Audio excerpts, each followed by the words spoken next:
சமய நல்லிணக்க விழாவிற்கு ஜனவரி 30ஆம் தேதியை தேர்வு செய்திருக்கிறார்கள். உங்கள் எல்லோருக்கும் தெரியும், காந்தி சுட்டுக் கொல்லப்பட்ட நாள். நீங்கள் தெரிந்தே செய்தீர்களா தெரியாமல் செய்தீர்களா என்று தெரியவில்லை. இந்தியாவில் சமய நல்லிணக்கத்தை உரத்து சொல்லுவதற்கு ஜனவரி 30ஐ விட வேறு ஒரு நாள் அநேகமாக இருக்க முடியாது. ஒரு மத துவேஷத்திற்காக ஒரு பெருந்தலைவர் கொல்லப்பட்ட நாளில் அப்படி ஒரு துவேஷம் இனி எந்த காலத்திலும் வந்துவிடக் கூடாது என்று நீங்கள் நினைத்து இந்த விழாவை இந்த நாளிலே நடத்தி இருக்கக்கூடும். அப்படி நாங்கள் எடுத்துக்கொள்ளவும் கூடும். மிகுந்த சர்ச்சைகளுக்கு உட்பட்ட நிலையில் இந்தியா சமய நல்லிணக்கத்திற்காக இப்போது சிந்திக்க துவங்கி இருக்கிறது. ஜனவரி 30ஆம் நாள் என்பது மட்டுமல்ல, அன்பிற்குரியவர்களே, சிறுபான்மை சமுதாயம் அச்சமில்லாமல் வாழ வேண்டும், அதுதான் சமய நல்லிணக்கம் என்று எனக்கு முன்னாலே பேசிய இக்கல்லூரியின் மூத்த பேராசிரியர் ஹஜரத் அவர்கள் சொன்னார்கள். சிறுபான்மை சமுதாயத்தினுடைய உயிர் நாடியாக இருக்கிற ஷரியத்தினுடைய சட்டமாக இருக்கிற வக்ஃப் சட்டம் வேறு ஒரு கோணத்தில் இன்றைக்கு இது இந்தியாவில் எதிர்கொள்ளப்படும் சூழலில் தான் இங்கே தூத்துக்குடியில் சமய நல்லிணக்க விழா நடைபெறுகிறது. வேறு ஒரு கோணத்திலே சொல்லுவதென்றால், நீண்ட நாட்களாக சமய நல்லிணக்கம் கெட்டு போகும் என்று அச்சுறுத்தலாக இருந்த ஒரு பொது சிவில் சட்டம் இந்தியாவின் ஒரு மூலையில் அமல்படுத்தப்பட்டு ஒரு டெஸ்ட் டிரைவ் சோதனை பயிற்சி நடைபெறுகிற ஒரு நேரத்தில் நாம் இங்கே தூத்துக்குடியில் சமய நல்லிணக்க விழா நடத்துகிறோம். அன்பானவர்களே, என்ன சட்டங்களும் வரட்டும், அமலாகட்டும். இந்தியாவில் வாழக்கூடிய எல்லா சமுதாயங்களுடைய இணக்கத்திற்காக வேண்டி தொடர்ந்து குரல் கொடுக்கிற பல்சமய தலைவர்கள், தொடர்ந்து இணைந்து நிற்கக்கூடிய எல்லா சமயத்தை சார்ந்தவர்களையும் ஒருங்கிணைப்பதும் அவர்களை கொண்டு இந்த நல்லிணக்கத்தை தொடர்ந்து நடத்த வேண்டிய கடமையும் நமக்கு உண்டு. நான் துவக்கமாய் ஒரு செய்தியை சொல்லி என்னுடைய சில வார்த்தைகளை சொல்ல வேண்டும். கல்வி, அரசியல், பொருளாதாரம், இந்த மூன்றிலேயும் அதிகார மையங்களை நோக்கி இந்தியாவில் இருக்கிற சிறுபான்மை சமுதாயம் தன் நகர்வை வைத்துக் கொள்ளுகிற போது மட்டும்தான் இந்த நாட்டில் எந்த பிரச்சனைகளை எதிர்கொள்ளவும், அது மனிதாபிமானமானாலும் மனிதநேயமானாலும் சமய நல்லிணக்கமானாலும் அதை சாத்தியப்படுத்தவும் முடியும். அந்த அடிப்படையில் ஒரு மிகப்பெரிய கல்விக்கான சேவையை 50 ஆண்டு காலங்கள் செய்து முடித்திருக்கிறது இந்த கல்லூரி. கால சூழ்நிலைகளுக்கேற்ப தன்னை தகவமைத்துக் கொள்ளுகிற விதத்தில் இந்த அரபிக் கல்லூரி இப்போது நவீன உலகம் சார்ந்த, அதிகாரம் சார்ந்த, வேலைவாய்ப்பு சார்ந்த கல்விகளையும் உள்ளடக்கி நடக்கிறது. இந்த கல்லூரியில் அரபி என்பது மட்டுமல்லாமல் 10th +2 BA போன்ற பள்ளி கல்வியில தொடங்கி உயர்கல்வி வரைக்கும், பல்கலைக்கழகத்தினுடைய பட்டங்கள் வரைக்கும் இங்கேயே ஏற்பாடு செய்து வருவது காலத்தினுடைய மாற்றத்திற்கும் அவசியத்திற்கும் ஏற்ப மன்பூசலா தன்னை உள்வாங்கி தகவமைத்துக் கொள்ளுகிறது என்பதற்கான அடையாளமாக பார்க்கிறோம். இந்த பணி தொடர இப்போது இருக்கிற நிர்வாகம் மற்றும் பேராசிரியர்கள் ஆக்கப்பூர்வமான பணிகளை செய்திட தேவையான வலிமையையும் ஊக்குவிப்பையும் மனோ வலிமையையும் எல்லாம் வல்ல இறைவன் தந்தருள வேண்டும் என்று நான் இந்த நேரத்திலே அல்லாஹுவை பிரார்த்திக்கிறேன். அன்பானவர்களே, திருக்குர்ஆனுடைய வாசகம், பல்சமயத்தை சார்ந்த சகோதரர்கள் இங்கு இருப்பதால் மார்க்க பார்வையில் சில விஷயங்களை நான் சொல்ல வேண்டும். நாடு முழுக்க நல்லிணக்கத்திற்கு ஊர் விளைவிப்பவர்கள், எந்த அரசியலும் நாம் பேச வேண்டாம். முன்னாலே இந்த பள்ளிவாசலுடைய ஜாமியாவினுடைய தலைவர் சொன்னது போல சில பேர் மாத்திரம் நல்லிணக்கத்திற்கு ஊர் விளைவிக்கிறார்கள். அந்த ஊர் விளைவிப்பவர்களை எதிர்கொள்ளுவதற்கு, எதிர்வினையாற்றுவதற்கு நமக்கு வேறொன்றும் செய்ய வேண்டாம். எல்லாம் சேர்ந்து ஓர் அணியில நின்றால் போதும். தலைவர் சொன்னது போல எல்லா சமயத்தவர்களும் ஓரணி நின்றால் போதும். நாடு முழுக்க நல்லிணக்கத்திற்கு ஊறு விளைவிக்கிற செய்திகள் நடந்து கொண்டுதான் இருக்கிறது. அமைதி பூங்காவாக தமிழகம் இருக்கிறது என்றார்கள், உண்மை. ஆனால் அமைதியாக விடாமல் இருப்பதற்கும் பல பேர் இருக்கிறார்கள். கடந்த வாரம் எல்லாம் திருப்பரங்குன்றம் ஒரு பெரிய சர்ச்சை. இங்கே இருக்கக்கூடிய வக்ஃப் வாரியத்தினுடைய சேர்மன், எங்களின் அன்பிற்கும் பாசத்திற்கும் உரிய நவாஸ்கனி எம்பி அவர்கள், அவர்களுடைய வக்ஃப் வாரியத்துக்கு கீழே திருப்பரங்குன்றம் மேற்று வருதுங்கிறனால அவர் ஆய்வு செய்ய போனால் அவர் அசைவம் சாப்பிட்டு போனார் அப்படின்னு கிளப்பி விட்டு, கறி சாப்பிட்றதுக்கு அவங்களுக்கு வீடு இல்லையா, கடை இல்லையா, திருப்பரங்குன்றத்திற்கு போய் அசைவம் சாப்பிட்டார் என்று கிளப்பி, நான் சொல்ல வருவது நல்லிணக்கத்திற்கு இடையூறு வந்து கொண்டேதான் இருக்கும். அதற்கு எதிர்வினையும் தேவை. மார்க்க பார்வையில் 1-2 செய்தி நான் சொல்ல வேண்டும். குர்ஆன் சொல்லுகிற வார்த்தை எல்லா சமயத்தவர்களும் புரிந்து கொள்வதற்காக சொல்லுகிறேன். லா யன்ஹாகுமுல்லாஹு அனில் லதீன லம் யுகாத்திலுக்கும் ஃபித்தீன் வலம் யுக்ரிஜுக்கும் மின் தியாரிக்கும் அன் தபர்ரூஹும் வ துக்ஸிது இலைஹிம் இன்னல்லாஹ யுஹிப்புல் முக்ஸிதீன். உங்களோடு போர் செய்யாதவர்கள், உங்கள் வீட்டை விட்டு உங்களை துரத்தாதவர்களோடு நீங்கள் நல்லிணக்கம் பாராட்ட வேண்டும், உபகாரம் செய்ய வேண்டும், நீதமாய் அவர்களோடு நடக்க வேண்டும். அல்லாஹ் அவர்களைத்தான் விரும்புகிறான். இது திருக்குர்ஆனுடைய வசனம். எங்களோடு போர் செய்யாத, எங்களை வீட்டை விட்டு துரத்தாத யாராக இருந்தாலும் நாங்கள் நல்லிணக்கத்தோடு தான் நடப்போம். இந்த நாட்டில் வெறுமனே இந்துக்கள் கிறிஸ்தவர்கள் மாத்திரமல்ல, எத்தனை சமயம் இருக்கிறதோ, என்னென்ன வழிபாடு இருக்கிறதோ அத்தனை பேருடனும் நாங்கள் இணக்கத்தோடு தான் இருப்போம். இன்றைக்கு இருக்கிற ஒரு வெறுப்பு அரசியல், அந்த வெறுப்பு அரசியலுக்கு எதிராக களமாட வேண்டும். இதோ இங்கே அமர்ந்திருப்பது பூராம் அரபிக் கல்லூரி மாணவர்கள். விழாவிற்கு பெயர் சமய நல்லிணக்க விழா. நாம் வட இந்தியாவின் சில பள்ளிக்கூடத்தில் பார்க்கிறோம், பிஞ்சு குழந்தைகளை நிற்க வைத்து கையை நீட்டி ஒப்பந்தம் எடுக்கிறார்கள்.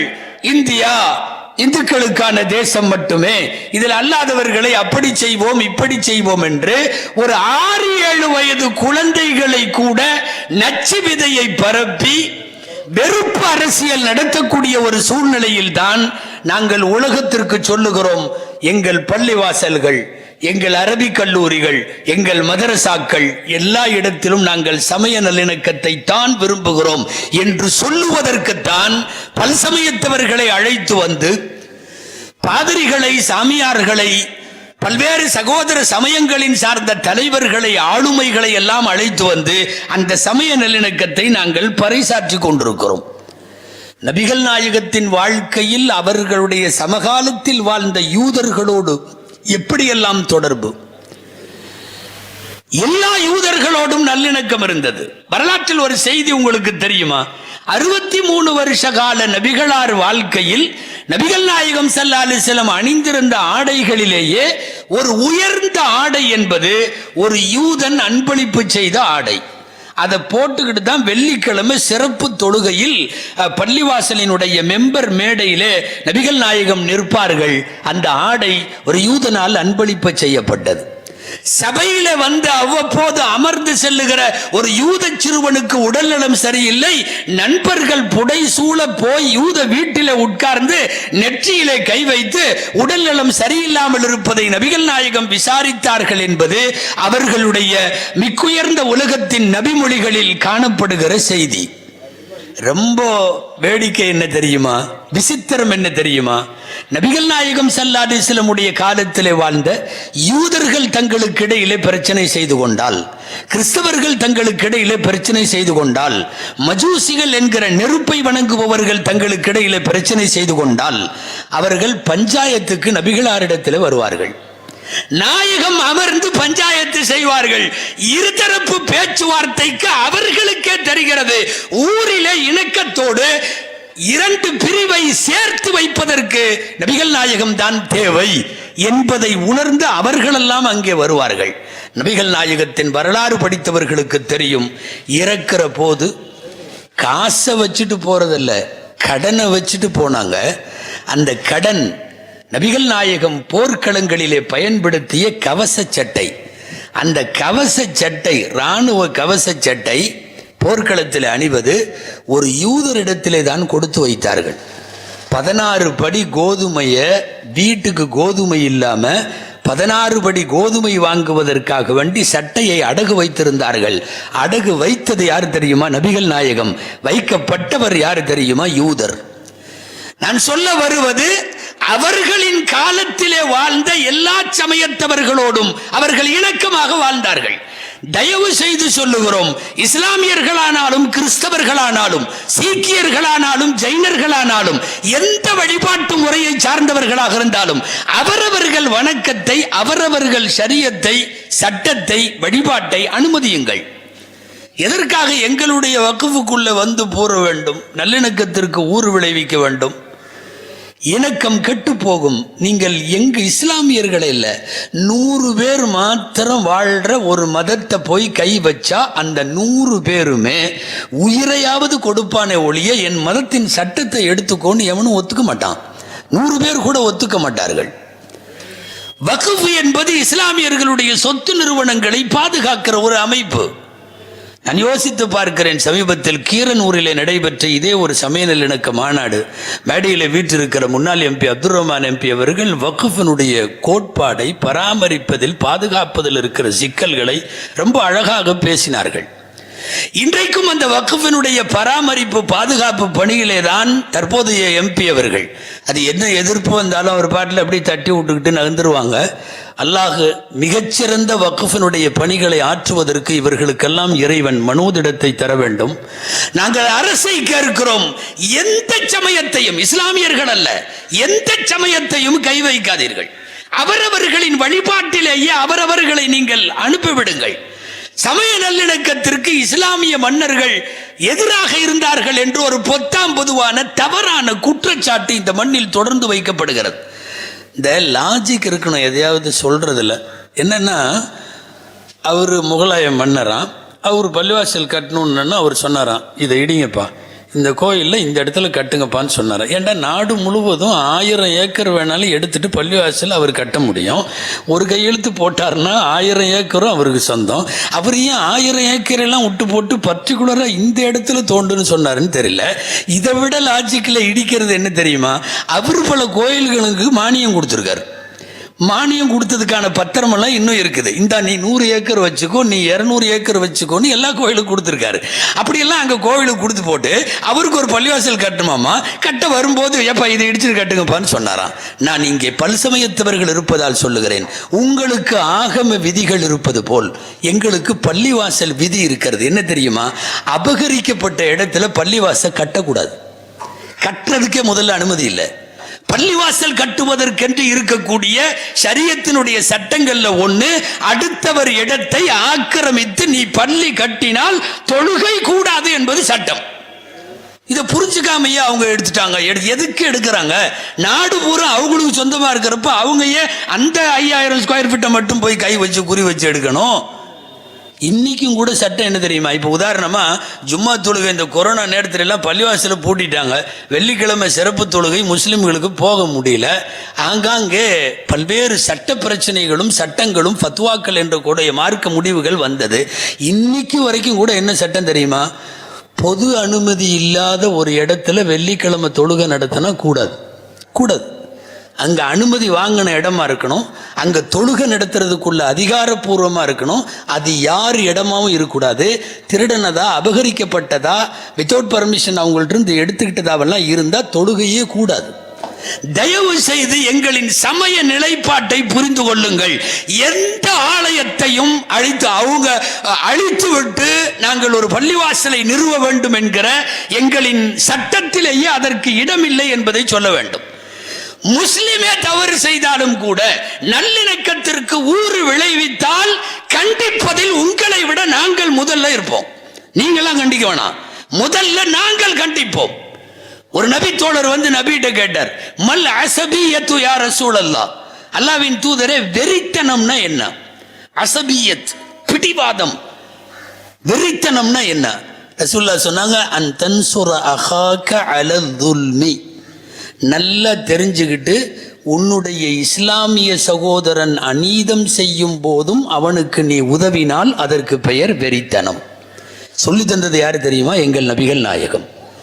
ஒரு முஸ்லிம் சகோதரனாக இருந்தாலும் அடுத்த சமயத்திற்கு வேண்டுமென்றே ஆபத்தை விளைவிக்கிறவனாக இருந்தால் நாங்கள் அவனோடு ஒத்து போக முடியாது, ஒத்து போக கூடாது. ஒத்து போவதற்கு பெயர் வெறித்தனம் என்கிறார்கள் நபிகள் நாயகம் ஸல்லல்லாஹு அலைஹி வஸல்லம். இங்கே நல்லிணக்கத்தை இங்கே பேசினவங்க, முன்னாடி பேசினவங்க எல்லாம் சொன்ன மாதிரி எல்லாரும் விரும்புகிறார்கள். சில பேர் விரும்புறதில்லை. விரும்புறதில்லைங்கிறது அவங்க கொள்கை கோட்பாடுங்கிறதெல்லாம் தாண்டி அவர்களுடைய வளர்ச்சியும் அரசியல் இருப்பும் அதிலே இருக்கிற காரணத்தால் இருக்கலாம். நான் யாரையும் பேர் குறிப்பிட்டெல்லாம் இங்கே சொல்ல விரும்பவில்லை. நீங்கள் கேள்விப்பட்டிருக்கலாம், இந்த இறைவன் படைப்புகளில் இந்த எலிக்கு பல்லு வளருமா? எலி இருக்க எலி டெய்லியும் வளருமா? பெரிய பிரச்சனை அது. நமக்கெல்லாம் வளர்ந்துச்சுன்னா நினச்சி பாருங்க என்ன ஆகுறதுன்னு. அதுக்கு வளருமா? அப்படி வளர்றப்போ அது டெய்லியும் தாம் பல்ல சமப்படுத்தணும், வளர்றத அது தேய்க்கணும். அதுக்காகத்தான் எதை வேணாலும் கடிக்கும். நம்மளே சமயத்தில் நினைப்போம் இந்த எலி வெஜ்ஜா நான்வெஜ்ஜா. ஏன்னா அட்டைப்பெட்டியும் சாப்பிடுது, தார்பாயும் கடிக்குது, கால் மிதியை கடிக்குது, வேட்டியே கடிக்குது, பிள்ளையோட புஸ்தகத்தையும் கடிக்குது, ஜமுக்காலம் பெட்ஷீட்டு எதையும் விடுறதில்லை. இது என்ன தாறுமாறா சாப்பிடுதேன்னு நம்ம நினைப்போம். நம்ம அப்படி நினைக்கிறோம். ஆனால் அதுக்குத்தான் தெரியும் அன்றைக்கு வளர்ந்த அந்த பல்லினுடைய அந்த மில்லிமீட்டர் சதவீதத்தை அது சமப்படுத்தி ஆகணும். இப்போ எதையாவது கடிச்சாதான், எதையாவது கொதர்னாதான் அது வாழ முடியும். நீங்கள் புரிஞ்சிருக்கும்னு நினைக்கிறேன். இங்கே இந்தியாவிலும் சில எலிகள் இருக்கிறார்கள். நீங்கள் அவங்கள நம்மளை கடிக்கிறாங்களேன்னு நாம் நினைக்கிறோம். இல்லை, கடிச்சா தான் அவங்க இருக்க முடியும். கடிக்க வேண்டும், குதற வேண்டும். அது சமயத்தில் கிறிஸ்தவனாக இருப்பான், சமயத்தில் முஸ்லிமாக இருப்பான், சமயத்தில் ஏதாவது பட்டியல் இனத்தவனாக இருப்பான். அதனுடைய வக்கரம் நாளுக்கு நாள் அப்பாவியான பொதுமக்களிடத்திலேயும் அந்த எண்ணம் ஊடுருவி நல்லிணக்கத்திற்கு வேட்டு வைக்கப்படுகிறது. எலிகளை எதிர்த்து போராடுவதற்கு வேற வழியே இல்லை. சமயங்களில் என்னைக்காவது பொறியிலே அவர்கள் மாட்டிக்கொள்வார்கள்.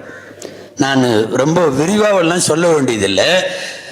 யாராக இருந்தாலும் இணக்கத்திற்கு எதிரானவன் ஆபத்தானவன். அது முஸ்லிமா இருந்தாலும் சரி, அது கிறிஸ்தவனா இருந்தாலும் சரி, இந்துவா இருந்தாலும் சரி, இணக்கத்திற்கு எதிரானவர்கள் மனித குலத்திற்கும் தேசத்திற்கும் ஆபத்தானவர்கள். நல்லா தெரிஞ்சுக்கணும். இந்தியாவினுடைய பேசிக் ஸ்ட்ரக்சர் ஆஃப் கான்ஸ்டிடியூஷன், அடிப்படை அரசியலமைப்பு சட்டத்தினுடைய கட்டமைப்பு, பேசிக் ஸ்ட்ரக்சர் என்ன தெரியுமா? செகுலரிசம் தான். எந்த மதத்திற்கும் சாராமல் ஒரு அரசு செயல்பட வேண்டும். அது இந்துவுக்கு நல்லது, கிறிஸ்துவுக்கு நல்லது, அதே மாதிரி முஸ்லிமுக்கு நல்லது, எல்லாத்துக்கும் நல்லது. அரசு அப்படிப்பட்ட செக்யூலர் தன்மையில இருக்க வேண்டும் என்பது இந்த நாட்டிற்கு ரொம்ப அருமையாக அரசியல் சட்டம் எழுதி தந்த அம்பேத்கர், அந்த அம்பேத்கரினுடைய மதி நுட்பம் என்று சொல்ல வேண்டும்.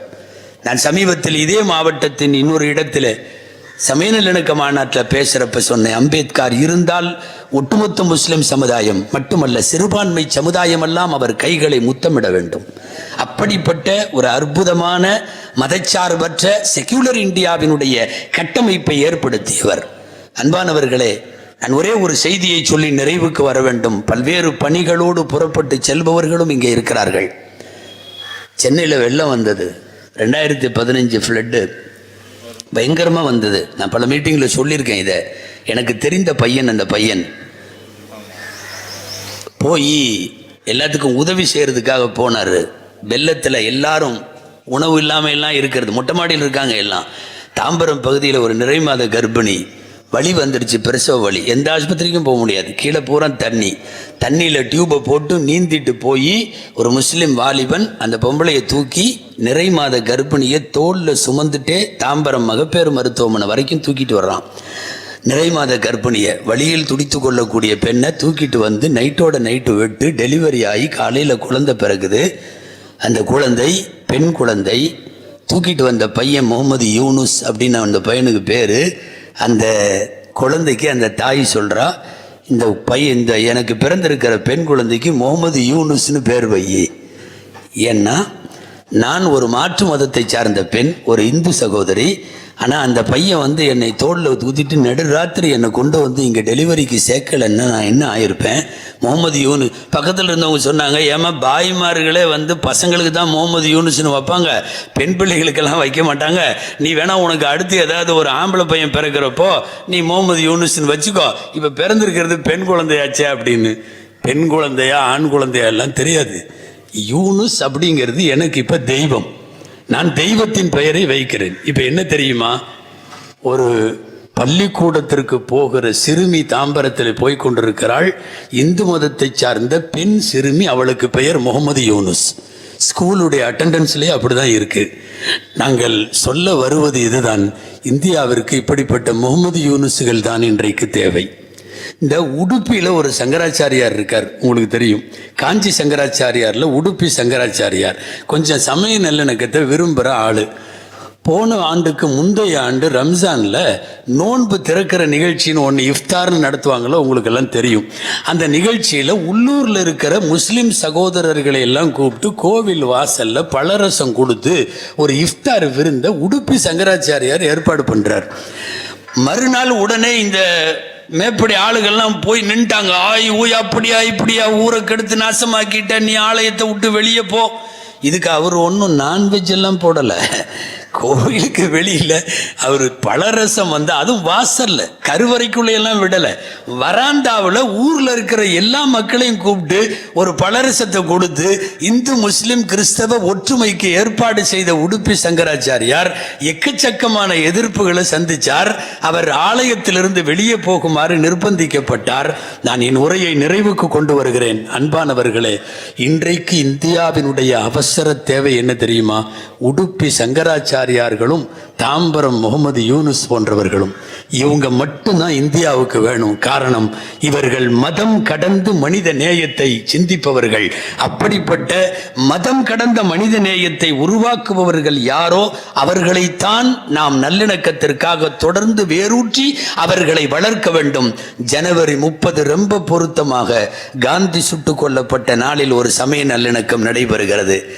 வரலாறை மாற்றுவதற்கு அந்த வரலாறையும் கூட மாத்துறாங்க. நான் ஒரு செய்தி சொன்னால் உங்களுக்கு சிரிப்பாக இருக்கும். மத்திய பிரதேசத்தில் மாணவர்களுக்கு அறிவு திறன் போட்டி வச்சாங்க. அதில் குறிப்பிட்ட மத துவேஷம் கொண்டவர்களால் தயாரிக்கப்படுகிற வினாத்தாளில் ஒரு கேள்வி கேட்டிருக்கான். என்ன தெரியுமா? காந்தி எதனால் தற்கொலை செய்து கொண்டார்? நமக்கு சிரிப்பு வருது. இந்த தலைமுறைக்கு வேணா ஜனவரி 30 என்ன நடந்துச்சுன்னு தெரியலாம். ஆனால் அடுத்தடுத்த தலைமுறைக்கு வரலாறை மாத்திர வேலை, சேஞ்சிங் ஹிஸ்ட்ரி. என்னன்னா வரலாறு மாத்திர வேலை. இப்போ என்ன ஆகும் தெரியுமா? பையன் கரெக்டாக ஆன்சர் தெரிஞ்சால் தான் ஆன்சர் எழுதுவான், இல்லைன்னா அவன் எப்பவுமே வேற வேற மாதிரி தானே எழுதுவான். ஒருத்தன் கடன் தொல்லையால் போயிட்டாருன்னு எழுதியிருக்கான். ஏன்னா எதனால் தற்கொலை செய்து கொண்டார்னா என்னமாவது சொல்லணுமல்ல, குடும்ப பிரச்சனைன்னு சொல்லியிருக்கான். இப்படி எல்லாம் ஆளுக்கால் ஆப்ஷன் தானே, என்ன வேணாலும் சொல்லாமல்ல. ஜனவரி 30 காந்தி கொல்லப்பட்ட நாளில் இந்த அற்புதமான இந்த சபை, பல்சமயத்தவர்கள் இருக்கிற இந்த சபையில் உறுதி ஏற்போம். எப்பாடுபட்டாயினும் இந்தியாவில் எல்லா சமயத்தவர்களும் எல்லா உரிமைகளோடும் சர்வ சமய வழிபாட்டு உரிமைகளோடு அவர்கள் வாழ எல்லாம் வல்ல இறைவன் இந்த நாட்டிற்கு அமைதியை வழங்குவானாக, அமைதிக்கு இடையூறானவர்களை அப்புறப்படுத்துவானாக என்று இறைவனிடத்தில் வேண்டி நிறைவு செய்கிறேன். நன்றி. ஜஸாக்குமுல்லாஹ் வ ஆகிர் தஅவானா அல்ஹம்துலில்லாஹி ரப்பில் ஆலமீன். அஸ்ஸலாமு அலைக்கும் வரஹ்மத்துல்லாஹி வபரகாத்துஹு.